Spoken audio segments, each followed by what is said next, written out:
5 signs God is talking to you. Are you listening? Beloved, God speaks, not in thunder and lightning, but in the quiet corridors of your own being. He speaks not from the mountaintop, distant and aloof, but from the very depths of your imagination, whispering in symbols, in feelings, in the language of inner certainty. The question is not, does God speak? The question is, are you listening? That persistent desire which arises within you, the one that refuses to be silenced, is not a trivial thing.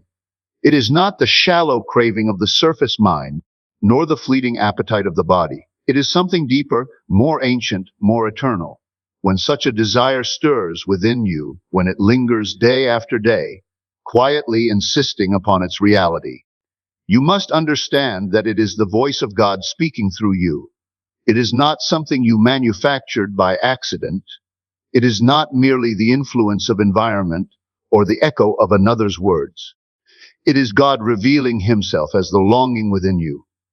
The great mystery is that what you call your desire is God's promise, wrapped in the garment of yearning. That which you feel you must one day experience is already established, already true in the unseen, and the desire is simply the call to awaken to it. Notice how some wishes come and go like passing clouds.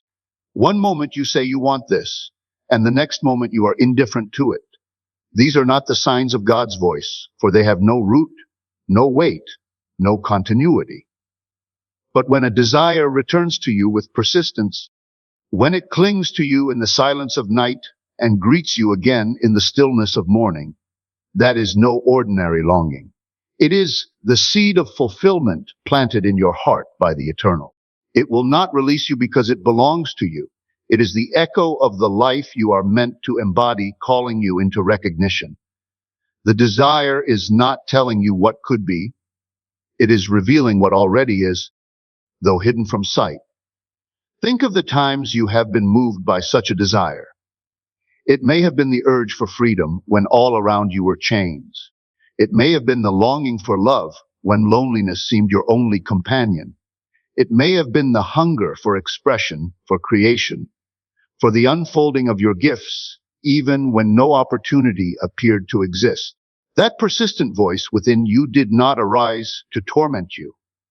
It arose because it was the announcement of destiny, the inner proclamation that what you seek is already present in the invisible realm, waiting for your recognition and acceptance. The desire itself is proof of the possibility, for nothing is longed for unless it is already prepared. Many suppress these desires because they fear disappointment, or they dismiss them as too lofty, too impractical, too far beyond reach. Yet the very persistence of the desire is evidence that it is not of your own making. It is not a fantasy you must manufacture. It is the inner movement of God urging you to awaken to what he has already given. When the longing refuses to die, when it haunts you gently but consistently, then you are hearing God's whisper. It is his chosen language to draw you out of limitation and into the larger life prepared for you. This persistence is a sign, and if you honor it, if you listen deeply, you will see that the desire itself carries with it the assurance of fulfillment. Imagination is not mere fantasy, not idle daydreaming, not some childish distraction from the so-called real world. Imagination is the creative faculty of God within you. It is the sacred voice by which the unseen speaks into form. When you close your eyes and find yourself already living in the condition you long for, already moving within the reality of your desire, you are not playing with illusions. You are standing at the threshold of creation itself. God does not communicate only through scripture, nor through prophets, nor through signs in the sky. He speaks through the language of images, the silent visions impressed upon the canvas of your mind. What you see within, clothed in the feeling of reality, is his direct communication. The imagination is the womb where the eternal takes shape, where what is unseen prepares to emerge as the visible. Consider how imagination rises unbidden. A picture flashes in your mind, a scene unfolds, a moment of living in another state of being appears before you. At times you dismiss it, at times you chase it away, yet it lingers and returns. This is God speaking in symbols, in pictures, in inner dramas that contain the seed of your future. Imagination is not asking for your judgment, it is asking for your recognition. It is showing you the possibility that already exists and inviting you to inhabit it with feeling. The more real you make it within, the more surely it begins to externalize without. When you dare to imagine vividly, you discover the truth that creation is finished. The image does not come to you so that you might wish for something far away. It comes because it already exists, and God is drawing your attention to it. In imagination, you step into that completed state and make it your dwelling. You do not need to ask when or how, for the vision itself is the revelation that the thing desired is alive within you. To imagine is to converse with God, to allow Him to write upon your consciousness the reality of His promise. Every scene that stirs you deeply, every picture that feels alive with possibility, is a fragment of divine communication. The world will tell you that imagination is weakness, that reality is only what you can touch and measure. But imagination precedes all form, for nothing exists in the outer world that was not first conceived inwardly. Every building was first a vision. Every invention was first an image. Every transformation of a life was first lived in imagination before it became flesh. God speaks through that sacred faculty, nudging you to see, to feel, to embody the world that is calling you. When you see yourself already in possession of what you seek, already clothed in the identity you desire, and when that image grips you with a strange sense of truth, you are hearing God's language. It is the language without words, the speech beyond sound, the silent yet undeniable communication that imagination alone conveys. There is a peculiar stillness that overtakes the soul once it has accepted the reality of its desire. At first there may have been wrestling, questions, doubts, and a restless pursuit of signs in the outer world. But when you finally assume that what you longed for is already yours, something shifts deep within. The agitation subsides, the inner struggle quiets, and a calm assurance arises. This peace is not manufactured by logic, for logic will always demand evidence, proof, and explanation. This peace is not the product of favorable circumstances, for it can appear even while everything on the surface remains unchanged. It is a peace that comes from a higher realm, the inner confirmation that creation is finished, that what you have accepted within is secure and inevitable. To arrive at this peace, one does not strain, for straining belongs to the anxious mind. Instead, it comes as a natural consequence of assumption. The moment you dare to take the end as present, to clothe yourself in the feeling of fulfillment, something settles in you. You no longer reach, you no longer beg, you no longer question. There is a strange knowing that it is done, even though your senses still present the old picture. This knowing is God speaking, for only God can grant such assurance without any visible evidence. It is as though the soul has heard the verdict of eternity and rests in the certainty of the outcome. Imagine a child who has asked a loving parent for something and has been told, "Yes, it is yours." That child does not continue to worry, nor does he check each moment to see if the thing has appeared. He rests. He plays, he lives with the assurance that the promise will be kept. That childlike confidence is the very nature of this inner peace. It does not come from ignoring reality. It comes from recognizing that reality itself is shaped from within. When you have accepted the fulfillment inwardly, you have touched the eternal, and the eternal cannot be denied. Often you may notice that after long periods of longing and struggling, the very moment you decide to live from the end, a great relief washes over you.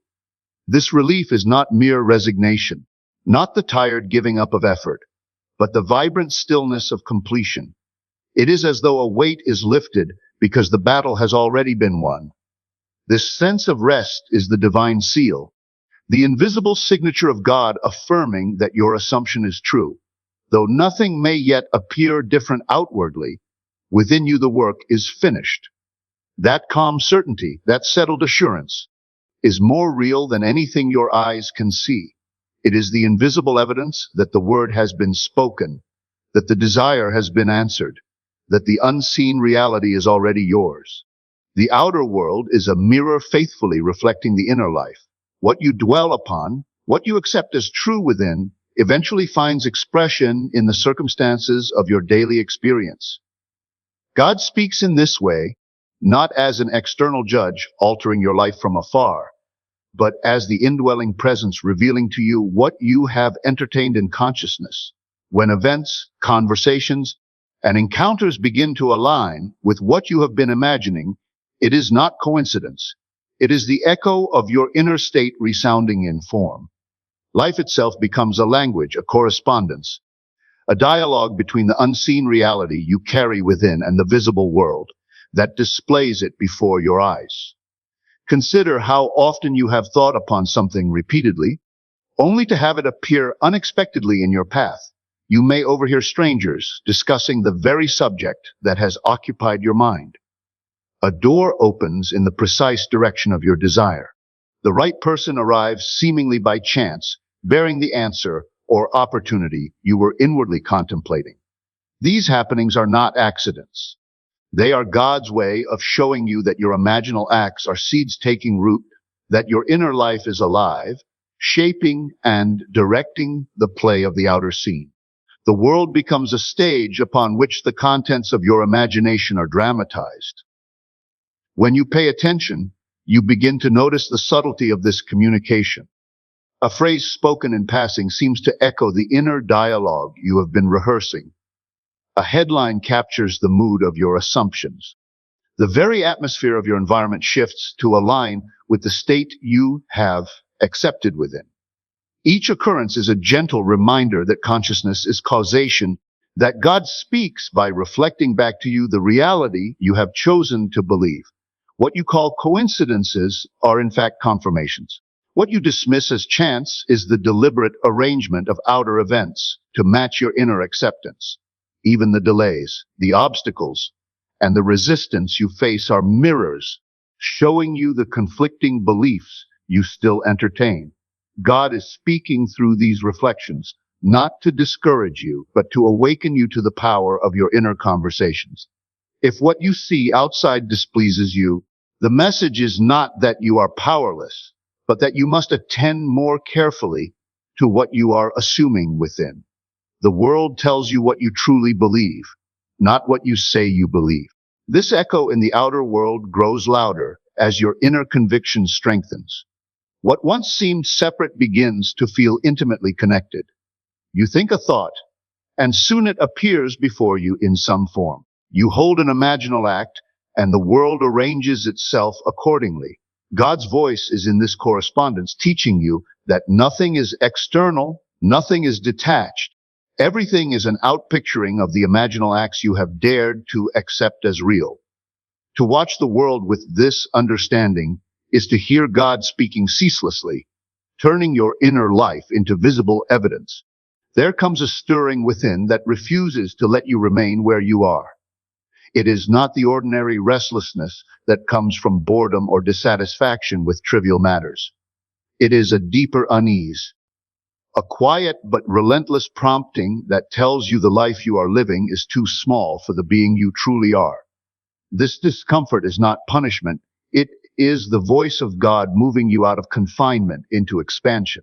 You may try to silence it with distraction. You may attempt to ignore it with routine, but it returns, stronger and more insistent, because it is the call of growth. God does not allow you to remain in limitation when He has already planted within you the vision of greater life. This restlessness often appears when you have settled for less than what you truly desire. Outwardly, things may seem stable, even comfortable, yet within there is no peace. The job that once felt secure begins to feel like a cage. The relationship that once satisfied now feels incomplete. The patterns of daily living, once soothing, now weigh heavily upon you. This is not a sign of failure, but of awakening. The discomfort is a divine signal that you are ready for more, that the state you inhabit no longer corresponds to the greater image of yourself that God has already revealed. You may notice it as a sense that you are out of place, as though the environment around you no longer matches who you are becoming.